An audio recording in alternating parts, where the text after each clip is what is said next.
Multiculturalism is on the rise in Norway, with many Muslims among those contributing to a rapid growth in population in the Scandinavian country. But as Maria Finoshna reports, radical elements in the expanding Islamic community is of increasing concern for locals. Tolerance is Norway's well-known trademark, maybe even too well-known.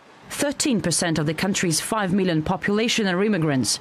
But it seems it may be suffering from its own hospitality. Grønland district near the central Oslo. It means green area in Norwegian, but sometimes people call this part of the city Pakistan because of its immigrant-dominated population. For years, it's been home to a large number of outsiders who've been living in peace and harmony with locals and treated respectfully. But some decided it's not enough. A while ago, a radical Islamic group demanded to make it independent from the city and a Sharia law territory, to feel literally at home. In a letter sent to some of the country's politicians and journalists, unknown extremists have threatened to carry out a 9/11 in Norway if their demands are not met. I don't think that it's really something really. I mean, I think it's more a laughable stuff than really to be taken serious. But this is not the first death threat coming from Norway's Muslim community. In this video, a Pakistani-born imam preaches those not praying should be brought to prison, those not fasting during Ramadan decapitated. Is it possible to kill human being with this? Yeah, no problem. All weapon is made to kill. We hear concerns over how some immigrants bring part of their cultures to Norway from the head of the country's hunting union. On one of our hunting courses, there were attending 4 Muslims who seemed to have more interest in weapons than in nature and hunting.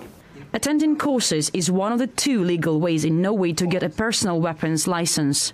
If you don't respect Norwegian rules and you don't want to live the way we live in Norway, then you can go back to your own country.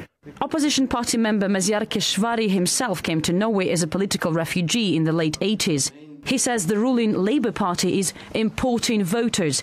Immigrants are indeed among the party's strongest supporters, but the price is high. How can you integrate a minority when the minority is actually the majority in a society?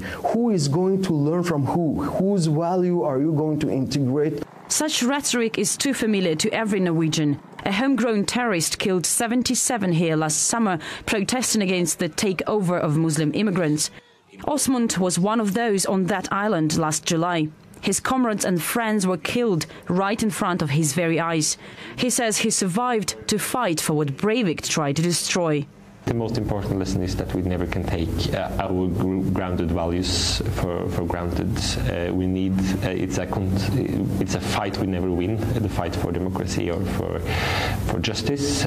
It's something that we constantly need to focus on. Despite concern the threat to kill made by some immigrants may be real, Norway is unlikely to give up its tolerance motto. In fact, it's quite the opposite.